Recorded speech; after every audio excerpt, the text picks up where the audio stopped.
আজকে আমরা একটা অসাধারণ বাংলা ভূতের গল্প নিয়ে কথা বলবো, শেষ লোকাল। এই গল্পটা না ক্লাসিক লোককথার সাথে আধুনিক ভয়কে এমনভাবে মিশিয়েছে যা শুনলে গায়ে কাটা দেবে। চলুন এর ব্যবচ্ছেদ করা যাক। গল্পটা শুরু করার আগেই একটা অদ্ভুত প্রশ্ন দিয়ে শুরু করা যাক। কি ভাবুন তো, যদি কোনো ভূতের আসল উদ্দেশ্য ক্ষতি করা না হয়, বরং সাহায্য করা হয়, মানে ঠিক কি হতে পারে? এই প্রশ্নটা মাথায় রাখুন, কারণ পুরো গল্পটাই কিন্তু এই এক লাইনের উপর দাঁড়িয়ে আছে। তো চলুন গল্পের ভেতরে ঢোকা যাক। পর্ব এক, এক ভাগ্য নির্ধারক মধ্যরাতের ট্রেন। গল্পের শুরুটা একদম ক্লাসিক একটা হরর সেটিংয়ে। মাঝরাতের একটা ট্রেন জার্নি, আর আমাদের গল্পের হিরো সুজয় এই ট্রেনই এমন এক অভিজ্ঞতার মুখোমুখি হতে চলেছে যা ওর জীবনটাকে ওলটপালট করে দেবে। আচ্ছা, তো প্রেক্ষাপটটা কি? সময়টা হলো রাত 9:30। শিয়ালদহ থেকে নামখানার শেষ লোকাল ট্রেনটা ধরেছে সুজয়। ওর খুব তাড়া, কারণ ওকে দাদুর শেষকৃত্যে পৌঁছতে হবে, যেটা আজ রাতেই।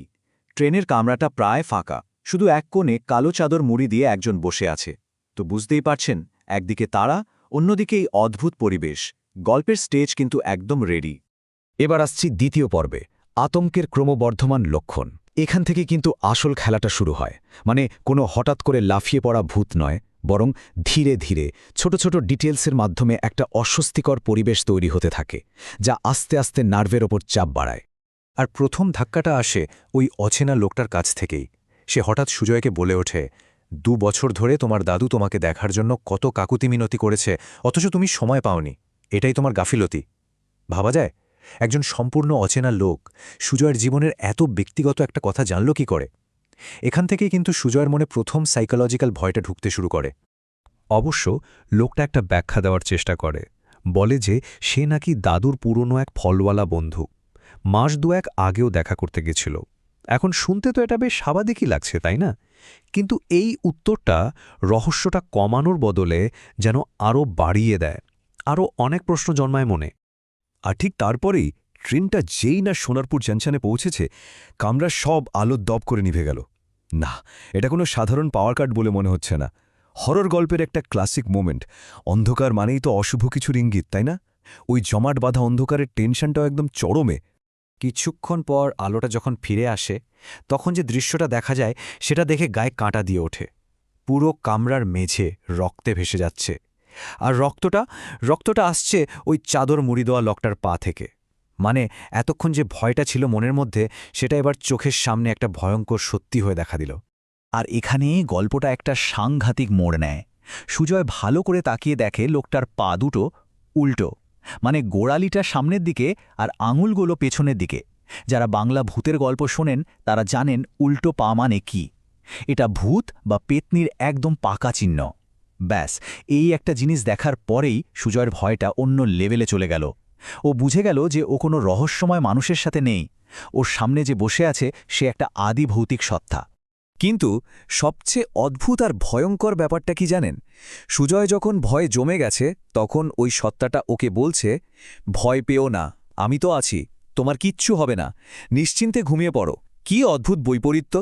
একদিকে ভূতের পাকা চিহ্ন, আর অন্যদিকে ওই সত্তাটাই ওকে ভরসা দিচ্ছে। ভাবুন তো একবার, একটা ভূত কেন কাউকে সান্ত্বনা দেবে? এটা ভাবলেই তো শিরোদাঁড়া দিয়ে ঠান্ডা স্রোত বয়ে যায়। আচ্ছা, এবার আসা যাক গল্পের ক্লাইম্যাক্সে। পার্ট 3, দাদুর ভূত। এতক্ষণ ধরে যে ভয়, যে কনফিউশন তৈরি হয়েছে, নামখানা স্টেশনে পৌঁছে সেই সব কিছুর ওপর থেকে পর্দা সরতে চলেছে। নামখানা স্টেশনে নেমে সুজয় ওই লোকটাকে ফলো করতে থাকে। লোকটা এমনভাবে কথা বলছে যেন ও জানে যে বাড়ির সবাই শ্মশানে চলে গেছে। সুজয়ের মনে তখনও সন্দেহ, তাই ও লুকিয়ে ওর মামাকে একটা ফোন করে। শুধু একটাই প্রশ্ন, দাদুর কি কোনো ফলওয়ালা বন্ধু ছিল? ওপাশ থেকে উত্তর আসে, না। ওর মামা আরও জানায়, গত 2 বছরে দাদুর সাথে কেউ দেখাই করতে আসেনি। ব্যাস, লোকটার বানানো গল্পটা এক মুহূর্তে ভেঙে চুরমার হয়ে গেল। আর ওদিকে ওই সত্তাটা, সে তো সব শুনে ফেলেছে। সে বুঝে গেছে যে সুজয় সত্যিটা জেনে গেছে। আর তারপরই একটা বিকট অট্ট হাসিতে ফেটে পড়ল সে। মুখোশটা এবার পুরোপুরি খসে পড়েছে। এটাই হলো সেই ফাইনাল কনফ্রন্টেশনের মুহূর্ত। আর তারপরেই গল্পের সবচেয়ে বড় টুইস্টটা আসে। সত্তাটা তার চাদরটা সরিয়ে দেয়, আর ভেতর থেকে বেরিয়ে আসে সুজয়ের নিজের দাদু, প্রহ্লাদের আত্মা। দাদু তখন বলেন, আমার শরীর ছেড়ে আত্মাটা বেরিয়ে গিয়েছিল তোকে এগিয়ে আনার জন্য, যাতে চিতার আগে আমার মুখটা শেষবারের মতো দেখতে পারিস। মানে এতক্ষণের এই ভয়ঙ্কর আয়োজন সবটাই ছিল নাতিকে শেষ দেখা দেওয়ার জন্য। তাহলে এই পুরো ঘটনাটার মানে কি দাঁড়ালো? চলুন আমাদের আলোচনার শেষ পর্বে যাওয়া যাক।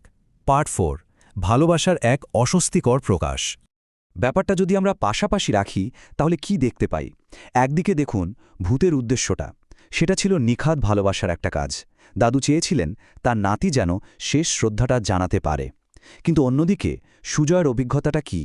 ওর কাছে এটা ছিল একটা ভয়ঙ্কর আতঙ্ক, একটা ক্লাসিক ভূতের পাল্লায় পড়ার মতো অভিজ্ঞতা। মানে উদ্দেশ্য আর পদ্ধতি দুটো সম্পূর্ণ আলাদা রাস্তায় হাঁটছে। আর এখানে গল্পের আসল আয়রনিটা, দাদুর এই অতি প্রাকৃত চেষ্টা কিন্তু সফল হয়েছে। তিনি সুজয়কে ঠিকই নামখানা অবধি পৌঁছে দিয়েছেন, কিন্তু যে ভয়ানক উপায়ে তিনি এটা করলেন সেই ভয়টাই সুজয়কে শেষকৃত্য থেকে দূরে সরিয়ে দিল। মানে ভালোবাসার প্রকাশটাই হয়ে দাঁড়ালো আতঙ্কের কারণ। আর শেষ পর্যন্ত সুজয় শ্মশান থেকে ভয় পালিয়ে যায়।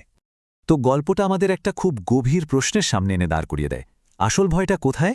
ওই পরলোকের আত্মায়, নাকি জীবিত মানুষের নিজের অপরাধবোধে? সুজয়ের ভেতরের গিল্ট ফিলিংটা হয়তো এতটাই বেশি ছিল যে তার মুখোমুখি হওয়ার জন্য দাদুর আত্মাকে আসতে হলো, কিন্তু শেষ পর্যন্ত সে সেই সত্যিটাকেও মেনে নিতে পারল না, ভয়ে পালিয়ে গেল। ব্যাপারটা কিন্তু সত্যিই ভাবার মতো।